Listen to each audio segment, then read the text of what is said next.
Welcome, everyone. Welcome to Disruptive Conversations.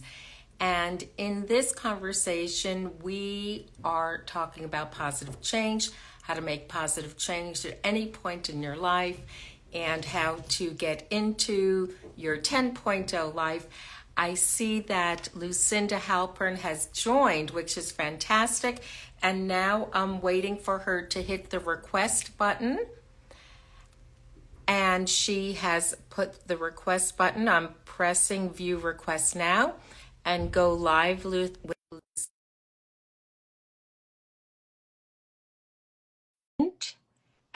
and hopefully everything will just be as easy as possible. And we're buffering and without any Hi. difficulty whatsoever, here we are together. Isn't that Fantastic. amazing? We did it.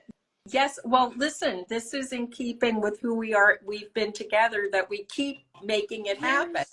You So know let how me, many times I've seen this beautiful painting in back view? I mean, I think we're just going to do this like a Zoom conversation like we always do, Risa. So it just feels, I get instantly calm looking at that beautiful painting in the back. well, that's fair. That's wonderful. So Lucinda, I'm going to introduce the show, introduce me, introduce you, and then we're off and Right. running. So for everyone here today, welcome to Disruptive Conversations with thought leaders, entrepreneurs, innovators, authors, attorneys, educators, in which we deep dive into the experiences these women have needed to navigate and conquer in order to have achieved the personal and professional success they have up to this point in time. I'm Dr. Risa Reiger, clinical psychologist, and I'm an expert in change. I help people make positive change at any point in your life. It's never too late for positive change. In order to make positive change, you need to disrupt. You need to disrupt a thought, a feeling, a belief, a habit, a behavior in order to create your 10.0 life. And that's what this series of conversations is all about. And today, to help us with that and to teach us, show us, and inform us is the wonderful and one and only Lucinda Halpern, who is a literary agent and founder of Lucinda Literary based in New York. I'm going to read her bio because she's done so much. Lucinda has worked with every major publishing house and works with internationally best-selling authors in personal growth, popular science, narrative, nonfiction, memoir, and upmarket fiction. Her classes and coaching programs have been taught to hundreds of writers, and her new book, which if you know anything about or don't know very much about writing, you need to have in your hands, is called Get Signed. Find an agent, land a book deal, and become a published author.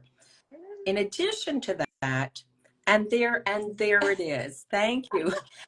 Put Oh, it up again have so it we can handy. see that. Put that up again so that we can see it. Oh, It's sure. Yeah. yes, Get Yeah. Signed. Isn't it a fabulous cover? We're going to need to remember that. And in addition, Lucinda has been creating a coaching program for accelerators in writing. And without another moment, Lucinda, I am so thrilled and delighted to have you here. And from that first moment that we met, which we'll talk about a little Oh, bit later, yeah. Yeah, to here I this am thinking that this disruptive conversation is a celebration of Risa, which is really what I showed up for. I mean, when you read my bio, I was thinking, and future internationally best-selling author Risa Ryder. So, I mean, I'm sure you're going to ask these questions, but just to get right into our history, you were the person who long ago, years ago, were at your kitchen table, knowing you wanted to be a published author, knowing you had it in you, having the ambition and, endurance of any person who can really succeed in doing this. And you found me through an interview and I met you and instantly, and it was a consulting session which we're doing, which is disruptive, right? We are disruptors in publishing, which is why I think you've called me here today, because I'm the biggest disruptor of the industry. But anyway, we met, and I was so taken with your intelligence and your experience in knowing exactly who you help, knowing exactly who you guide, and you had everything. You had everything in your head, but you didn't yet have it on the page. And through the course of our working together, we sort of got that out of you. We figured out your big idea, and we went through so many different title options, and we talked about your platform and all things that we can cover or not cover today. And then you did it. You signed with an incredible agent at our firm at Lucinda Literary named Kelly Berg. And she found you a number of publishing offers and people who wanted to publish you, and you ended up with a wonderful editor and a wonderful press, and now you have a book on the way. So you are the success story, and we're here to celebrate you. This book is old news. Everyone knows about this book, Oh. but happy to talk about it as much as you want. Lucinda, I'm supposed to be I'm supposed to be introducing you, and you've done an extraordinary job of introducing me, and I thank you from the bottom of my heart. And I have a lot more to say about Lucinda, not just who she is as a literary agent, but who she is as a literary agent is absolutely informed by who she is as a human being. And on that note, so I'm going to ask you the question that I ask, and which is, what is it that you needed to disrupt in yourself in order to have created the personal and professional success you have at this point in time? Mm. And I'm sure that your wonderful team sent me this to prepare for, but sometimes these answers are better improvised, right? Without a doubt, Um, without a doubt. it's probably most linked to what you talk about in your book, honestly, which is the chronic issue of pleasing that women have. I'm not saying men don't have it. Know plenty of men who have it, but women are a unique breed. Those who grew up when I grew up in the '80s, it was like be the perfect wife, mother, working person. Prove. Be the smartest girl in the room. Do all of your homework. Get all the details right. What I've been disrupting and what's made my company successful has been, and by successful, by the way, I don't mean that a conceited way. I just mean that it is still alive 13 years after it was founded when I was 27 years old. That to me is success just because so many small businesses, particularly founded by women, fail, right? And then adding to that, we're in the publishing industry. This is not high finance. So anyway, what that has done in disrupting my perfectionism, my people pleasing, my, want to be it all, try to be it all, and particularly this notion of being the smartest person in the room, of being more, stronger, more intelligent. And that's actually not what it's about at all. In recent years, it's been all about how can I find the smartest people who complement all of my weaknesses, of which I'm keenly aware, and how can I lose the imposter syndrome, lose the perfectionism? Because you got to get it done, not perfect, right? Perfectionism can be the enemy of the good. So I think that this is a plight of many women. And I had to disrupt that in order to embrace the larger disruption and innovation I'm trying to do in book publishing. It's such an important step to get to. And the idea that perfection, and this is something we'll have our own conversations about, and it's something that's very much a part of the book, which is that perfection is a metric that in fact doesn't exist. Hmm. Absolutely. Can never be good enough, right? Well, there's not such a thing, and if we think about like if you think about like who is the most meaningful person to you in history, Mm. that person wasn't perfect. That you don't have to perfection, which doesn't exist. It is the club which we hold in our hands and knock ourselves on the head with, and it is the path of suffering. That it doesn't exist, and that is not what is required to have impact, to be a person in the world, to be helpful to others, to have your own success. And so, that's what I want to share with you. Yeah. Perfect. well, not perfect, um, but great, but great, right? We even say that as women. Isn't that funny? It I don't hear is. a lot of men say perfect, right? But Right. I'm always editing myself from saying that, and I've long ago given up sorry. I don't apologize, and there's a lot of editing that one has to do, I think, as a woman in business. Um, happy to, I don't want to go off on a rant. I want to let you ask your questions. Well, this is conversation, and so we go, we come up with what makes sense from what's happening here between us, Okay. and and something that I think is important for people to understand, because as a literary agent, and in keeping with the pleasing that you're talking about, I would imagine and know that there must be a lot of people that you don't say yes to. Yeah, yeah, yes, yes. And let me back up because I know young people on my team and elsewhere are watching. And one of my favorite things to do is to mentor young people getting into any industry, but in publishing in particular, about the sorry line, editing myself when I'm saying sorry. Um, Obviously, I really believe in apologizing when you're wrong. And I actually frown upon people who don't do that. But what I think can be a more constructive way of communicating in a man's world or in a world where you're trying to get ahead generally is to take ownership. So even in an email yesterday, I made a mistake, and I make mistakes all the time, like anyone else. And I said, I take ownership, right? It wasn't, I'm so sorry because I just didn't like that language wasn't right to me, but I take ownership was a really, and I know this is all about right, your ownership model. I'm preaching to the choir.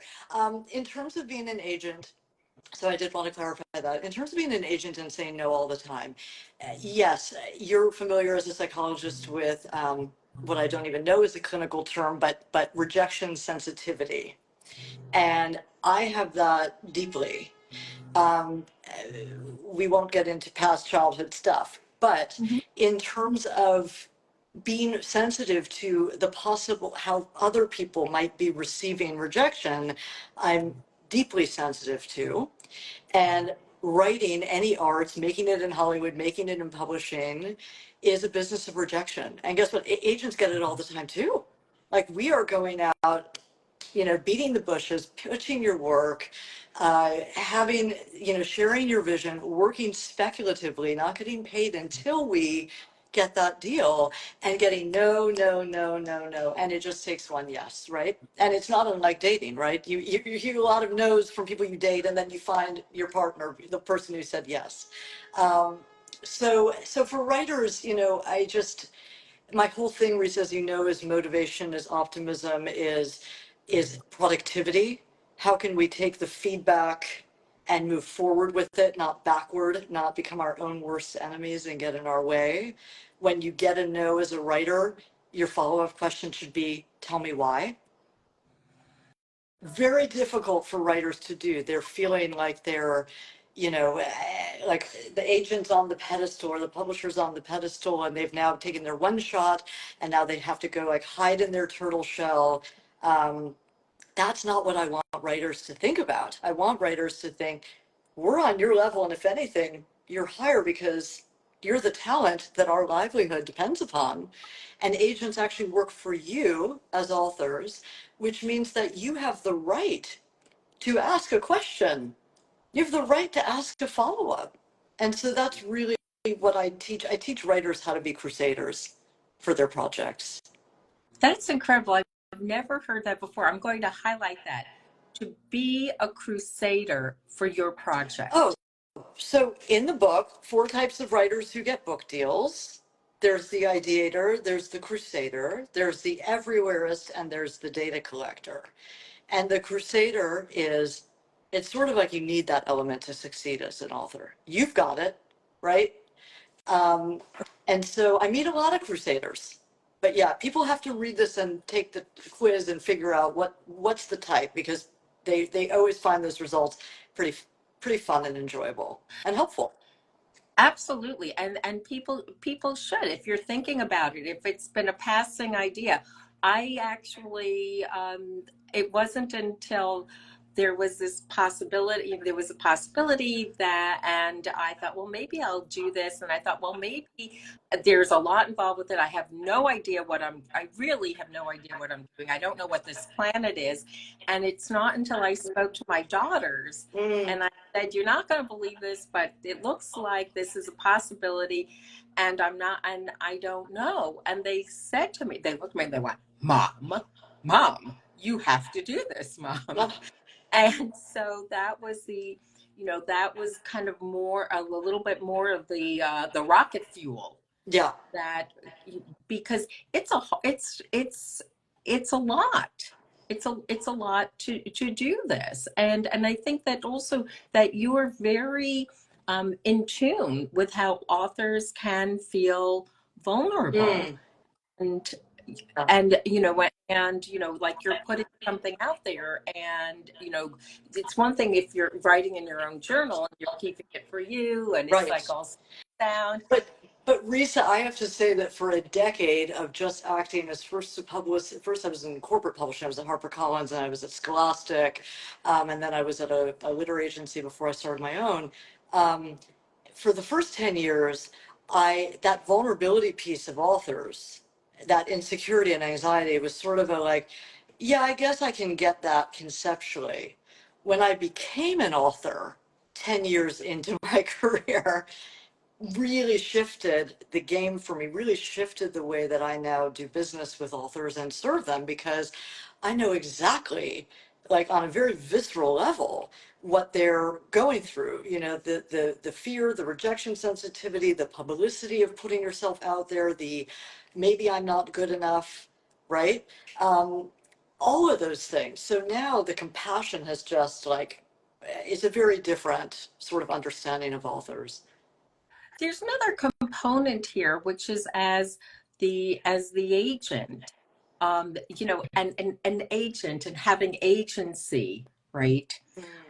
There's the noun and the verb of that also, that the trust that needs to be there in trusting that. And especially for me, because I just want to be really clear with our audience Yeah. that I did not know what Planet Publishing was at Oh. all.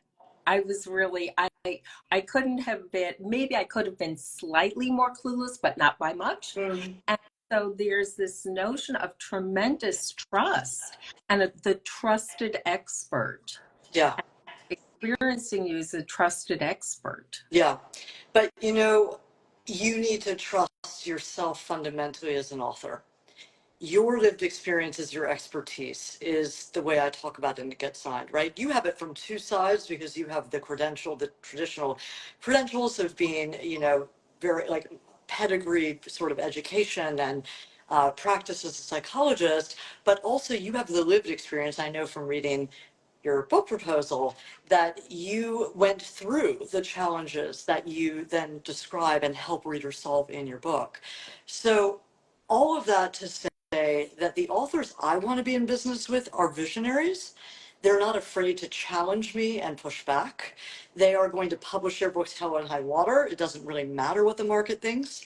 I'm always like, my spidey sense goes up when an author says to me, well, tell me what people are buying right now and I'll create that. And I'm like, we probably don't want to be in business together, because you need to know deeply in your core what you were born to write, what you were called to write. And that, by the way, is all decided by the reader that you serve. So if you're sort of looking to me as the expert to tell you what am I going to make money on, you're in the wrong business. Mm. And so I love the authors who have challenged me. I like working with smart people who are smarter than I am, in case you haven't gotten that message yet. And they're like, you know what? I'm going to keep this title that I love. Or I hear you, Lucinda, and I understand that's what's marketable, but my audience wants from me. And we listen to that as agents and publishers. It's important. It's such a space of trusting your gut, and also finding your partner. Yes, yes. who, when there are the people, back from the dating land, like when you say yes, then they kind of ditch you. Yeah. Yes. Yeah. There's a long-term trusted partnership. I mean, a book is a baby to most people. Whether you've had babies or you don't have babies, a book is a baby. It is incredibly precious. It is, for most people, your one shot, your one legacy. It's a permanent resource. It's not a social media post or an article that will disappear. It is going to live permanently through, stand the test of time. And that is incredibly vulnerable. It's a vulnerable position to be in. Mhm. So yeah, trust is everything. Like if anyone says, how do you find the agent for you? Or, if you're in the lucky position of choosing between people, publishers for you, it's like, okay, what's the trust factor? It's instant chemistry, not unlike the dating analogy again. You know, is the person promising you lots of money and a New York Times bestseller and a film deal? Or are they saying, this is a tough industry. You're going to have to do some hard work. You're going to have to be in it for the ride. You're going to have hiccups along the way. If they're telling you the real deal, it's, I think that that's important. And so what was it for you? Because you're a really smart, capable, talented Oh, woman who could have gone, let's speak the truth. Don't step back from it. oh, right. Step Okay. I'm stepping in. I'm stepping into forward. it. Don't backtrack on that. Um, immediate coaching, like right here Yeah. and now. Uh, Give uh, it to me all the time. But for a woman with your talents, your thoughtfulness, your experience and abilities, there are lots of areas that you could have gone Yeah. into. So what is it that, because it's really just this extraordinary spot to be in. What is it that called you? Hmm. Yes. Well, it is the perfect job for me, and I'm so lucky to say that. I mean, every day is different. Every day right now is challenging. Growing up in my household, bored was a bad term. When I hear my daughter say it, I'm like, no. Smart people, creative people don't get bored. So I've made it my mission to keep myself challenged. I've made that my quest, right? So when you ask why I got into it or why I chose this, I was a book reader, like loved books, lived in books, was always like curled up with a book. I was a poet. I was an aspiring writer. Oh, I Of didn't course. know it. Well, I wouldn't say I'm still a poet, but I would say that I began as a creative, an aspiring author. And that's so many people in publishing. They love books, they want to write. And then I sort of had to get practical and get a job. And I thought, well, I love editing, I love writing. Let me go work at HarperCollins. It was lucky. I had to do a lot of what I call taking the side door versus the front door, which is now what I advise writers to do. Finding creative ways into very competitive industries, much like you did, Risa, by finding me in an interview, contacting me, having a consultation, and then lo and behold, love connection, and we take you on as a client. You didn't have to do the querying, blind submitting, right? Because you took a side door creative approach. So the editing, the career management and nurturing of authors, people that I already sort of technically understood, like at a technical level, because I was a writer and an editor. Uh, the sort of, yeah, like also the mama bear kind of like loving to work with artists, career strategists. But even after all of that sort of classic arts training, what I didn't quite realize is how much I'd love to be a deal maker. Ah, Like I just could sell every single day. And in fact, my husband will tell me, if you're not selling, you're not happy.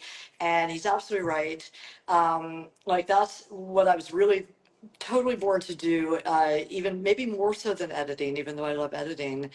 And then at the end of that journey, even though I'm still doing those things day in, day out, was the innovation piece. The thrill of innovating is like the most intoxicating thing there is for me, where you just have a dream of, and gosh, the publishing space has so much room for disruption that every day I'm like, well, there should be this for writers. There should be that. This is the, what you mentioned, the accelerators workshop that we've just launched has been hugely popular because I realized that after doing these like one-off consultations with writers or one meeting or looking at one query letter, they were like, how do I get more? I need the accountability. I need to finish what I set out to do. I need the partnership. I need the support. I need the expertise and the direction. And I was like, well, a 6-week workshop, and I'll be with you every week. And you'll get so much of me, and you'll get the support of a writer's community and a place to workshop and discuss, and you'll learn something new every time. That's our book accelerators workshop, which we've just launched. And that's an idea of an innovation that just excites me every day to promote and to deliver on. And then I imagine also, because you love the challenge, and I get this, the challenge and the problem solving on your feet. Yeah. So in real time, this is my idea, this is what I'm thinking about. What are your thoughts about that? And you're like in it and fully engaged, like it has your full attention. And there's something about that. And I experienced this from you when we were, meeting together. It's not like there was something else that seemed to be, kind of like catching your take. Like you were full on. Mm. It's such an, well, Uh-oh.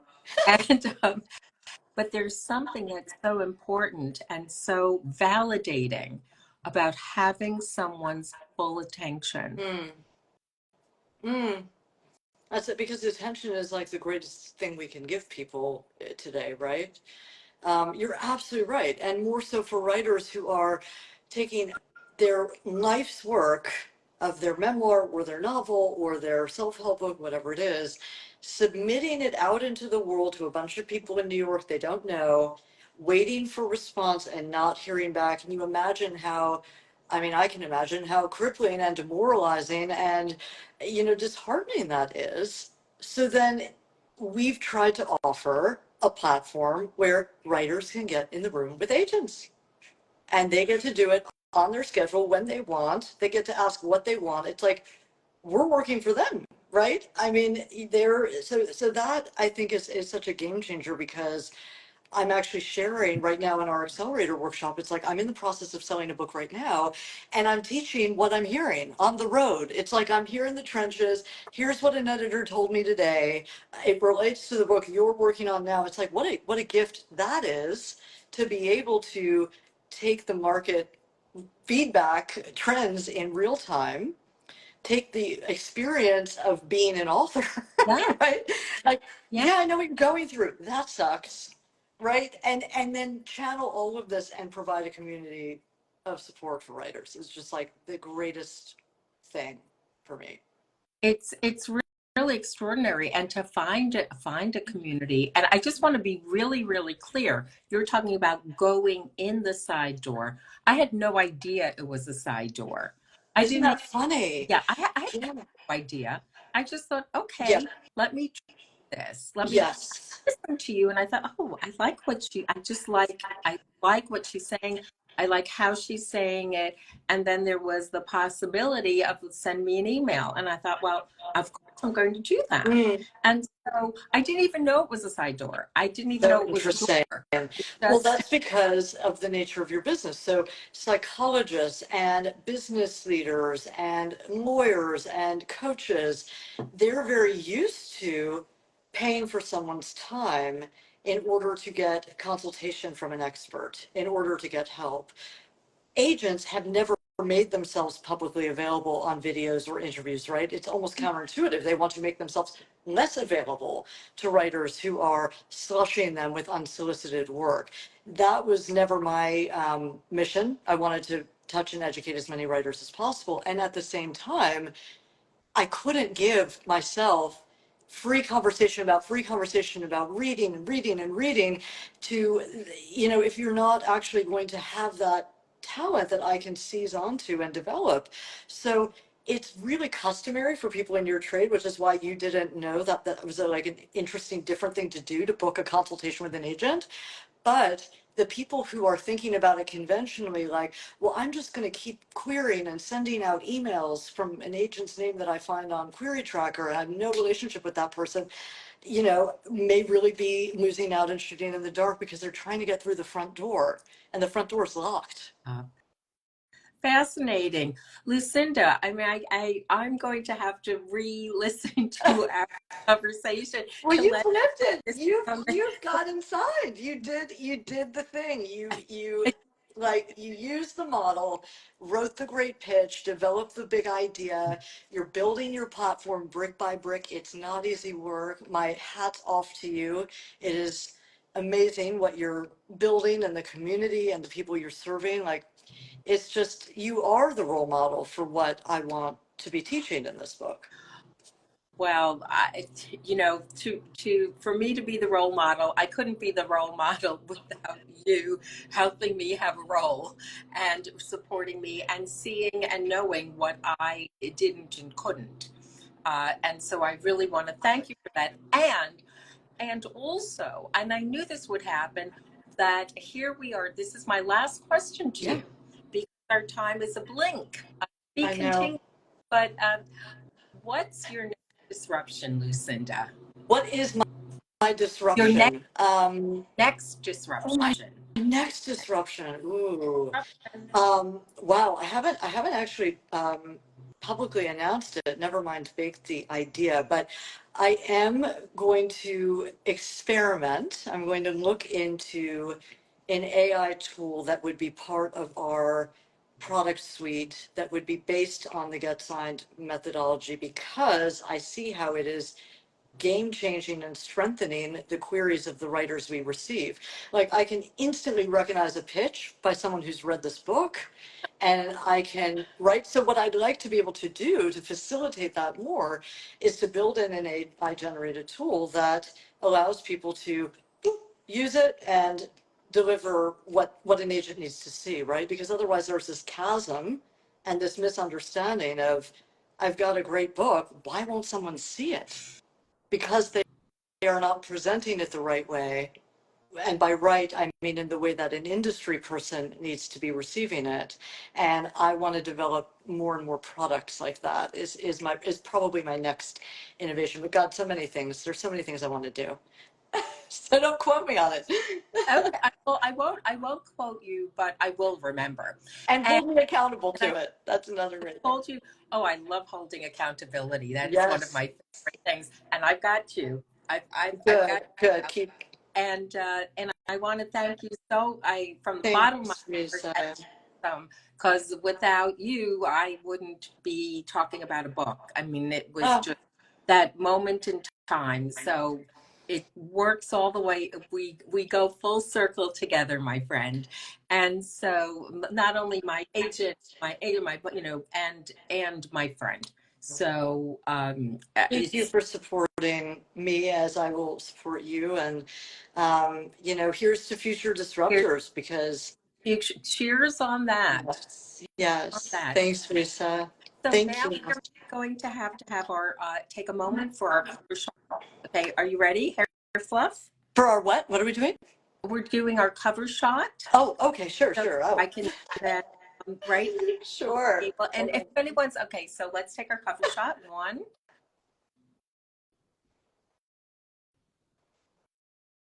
and one more.